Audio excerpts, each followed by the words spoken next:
They not only eating, they eating sometime, and then what Paul really gonna get on Peter about is you eat with them, and then when certain people show up, you get over here with them and act just like you ain't done that. You know, like, oh wait, That's right. you confusing everybody. You eating with them sometime, and sometime when certain people show up from Jerusalem, when them guys show up, you try to get over here and act like, hey, right. I ain't got no. We gonna see it. We're gonna rip it, and we're gonna bring somebody. Oh God, here. Yeah, we do that. We got some stuff going on in this day and time where you got certain people acting a certain way, and then when other people show up and act, they act different. Yeah. We got that same old mess going on today, and we should be hey. And you know the biggest, and what we do with the biggest with is with our families. Families that don't profess to be saved. It's like we get scared that if we're who we are around our family, when our church folks is around, then they're gonna think we're not saved because we interact with our families the way we do.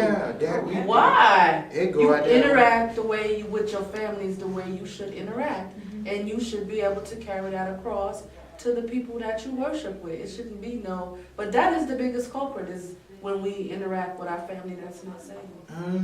But you know what, with me, my family, they come with me, and whenever they popping their little cans and popping their little, hey, that's Rev, they back. Oh, boy, you got to back up. Because I'm not going to go acting like no sinner just because you come around. That's right. I am who I am. That's right. By the grace of God, and I'm not going to act no other way. And so they come, Rev. You know, they got the Rev thing. I know that's hey, right. that's Rev. All right, she got her hand up, all right. Oh, I was going to right. actually, you kind of just answered it. You know, I think your family will then learn to respect you. what you're professing. And I know what happens in my family. They knows it doesn't happen at my house. Now I might go to their house, but they respect me when I'm there. There's something my cousin will be like, oh, excuse me, because I didn't mean because they know I'm not a person or whatever. All of you. So you demand that respect when you come in. But you just show it. It's about the way you carry yourself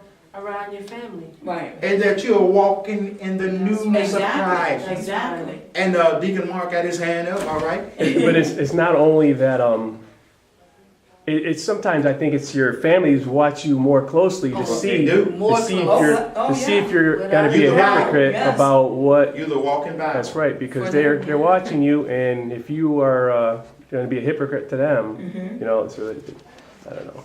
But that's the truth. That's the truth. That is the truth. And your family watches you like a hawk because you know what they expect to see. You know what? I know this cousin, say for me with my family, my younger cousins, they'll be like, well, it's certain things that they expect of me, they expect of Terrell, that they will not expect of, the rest of them. And they give us that respect, even when we're hanging out, whatever. If we go there, they do what they do, but they don't do it around us. Mm-hmm. Or they'll be like, cuz we're gonna do, so I'll be back.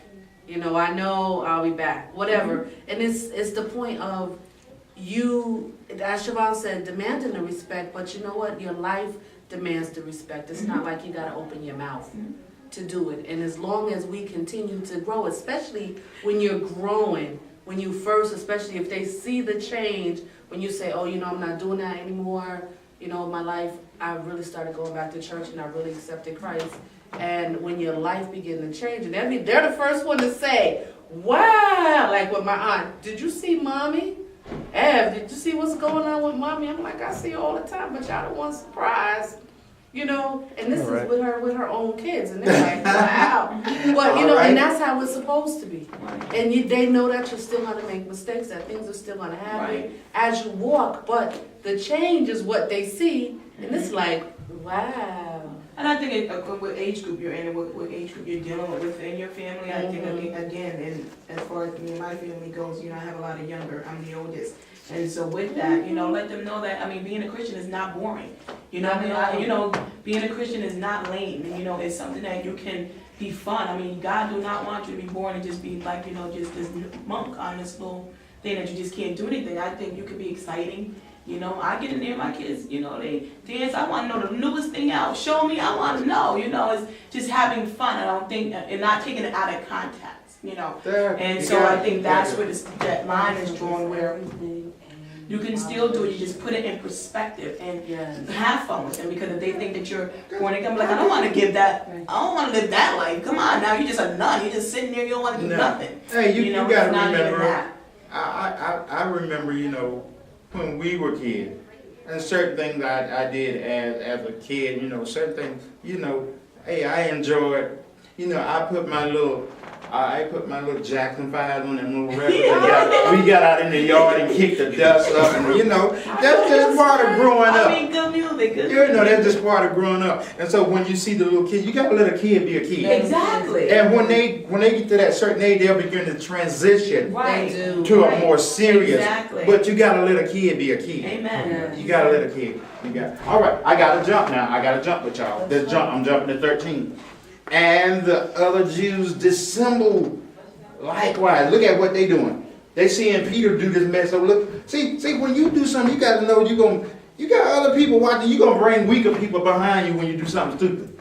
And see, it says the other Jews dissembled themselves likewise with him. Right, follow. And so much they cut up so bad that Barnabas also was carried away with the dissemble. See, good old Barnabas. Barnabas didn't hurt nobody.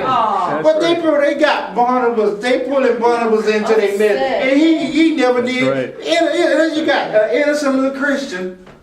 Here we here today. We got innocent little Christian, and when we decide to do something stupid, I'm calling it stupid. It is stupid. It might be it might be legalism or whatever that first person did. But look at Barnabas. Look at Barnabas. All right. Look at Barnabas. These Barnabas is like the purest of them. He never hurt nobody. He never did nothing stupid. But because Peter and then all the rest of it again to see what Peter said. Oh, no, hey, we gonna act this way. We gonna do this. Hey, look at here. Come look for this Barnabas. He the last one walking in the room, but he's the elite when he's walking. Right. You got fun. Let me jump. I gotta jump. Verse 14. But when I saw, but when I saw that they walked not uprightly, All right. according to the truth of the gospel, All right. I said unto Peter before them all, right. look, you gonna get it before them all. I ain't gonna pull you to the side. I ain't going into no little room. We ain't going into the choir room. I'm gonna rebuke you before them all. Let me tell you something. Let's see what Paul had to say. Let's see what Paul had. He said, if thou being a Jew livest after the manner of the Gentiles, and not as do the Jews, why compellest thou the Gentile to live and do as a Jew? He had to rebuke them. He had to rebuke them. He right in front of all the people. All right.